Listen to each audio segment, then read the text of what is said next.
So hello everyone, this is Bharat Sattar. So మనకి TGPSC మొన్న జరిగిన ఎగ్జామినేషన్లో ఐడెంటిఫై చేస్తే ప్రిలిమ్స్ అనేది 3 times జరగడం జరిగింది. బట్ మెయిన్స్ అనేది కోర్స్ ఒకసారి నిర్వహించారు. దాని రిజల్ట్స్ అనేది ఈ మధ్య ప్రొడ్యూస్ అయినాయి. సో అందులో మనకి మార్క్స్ లిస్ట్ అనేది కూడా మనకు క్లియర్గా కనిపిస్తున్నాయి. సో కాకపోతే ఇక్కడ మార్క్స్ లిస్ట్లో మనం చూస్తే సైన్స్ అండ్ టెక్నాలజీ పార్ట్లో స్కోరింగ్ పార్ట్ కిందకి చెప్పుకోవచ్చు. 150 మార్కుల్లో ఏమైందంటే ఆ 50 మార్క్స్ ఏదైతే ఉందో లాస్ట్లో డేటా ఇంటర్ప్రిటేషన్ పార్ట్ వల్ల కొంతవరకు ఆ పేపర్లో తగ్గడం జరిగింది. కాకపోతే సైన్స్ అండ్ టెక్నాలజీ పార్ట్ ఉంది కదా, ఆ 100 మార్క్స్ ఏదైతే ఉందో అందులో చాలామంది కొంత 50-60 చేయడం ద్వారా కొంత 70 మార్క్స్ అన్న రీచ్ అవ్వడం జరిగింది. ఎందుకంటే అక్కడ ఉన్నటువంటి డేటా ఇంటర్ప్రిటేషన్ అనేది కనీసం 10 మార్కులు కూడా అటెంప్ట్ చేయనటువంటి సిచ్యువేషన్.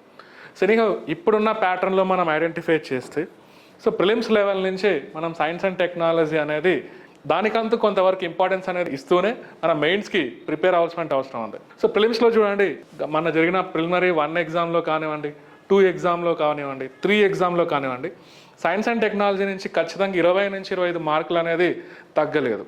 సో ప్రిలిమ్స్ 1లో అయితే ఎక్కువగా మనకి జనరల్ సైన్స్లో ఇవ్వడం జరిగింది. జనరల్ సైన్స్ ఒక 15 మార్క్స్, సైన్స్ అండ్ టెక్నాలజీ ఒక 10 మార్క్స్ మనకి ఇవ్వడం జరిగింది. బట్ అది అన్ఫార్చునేట్గా అది క్యాన్సిల్ అయిపోయింటుంది అన్నోన్ రీజన్స్ వల్ల. తర్వాత ప్రిలిమ్స్ 2 అనేది జరిగింది, అది కూడా క్యాన్సిల్ అయిపోయింది. పేపర్ లీక్ ఇష్యూ అనేది జరిగింది. సో అక్కడ కూడా మళ్ళీ చూస్తే కనీసం 150 మార్కులు 25 మార్క్స్ అనేది సైన్స్ అండ్ టెక్నాలజీ ఇన్ఫ్లుయెన్స్ చేసింది. సో చివరికి జరిగినటువంటి ప్రిలిమ్స్లో కూడా సో కనీసం అంటే అందులో పేపర్ ఓపెన్ చేస్తే మెజారిటీ మార్క్స్ అనేది మనకి science and technology part, environment నుంచి కవర్ అవ్వడం జరిగింది.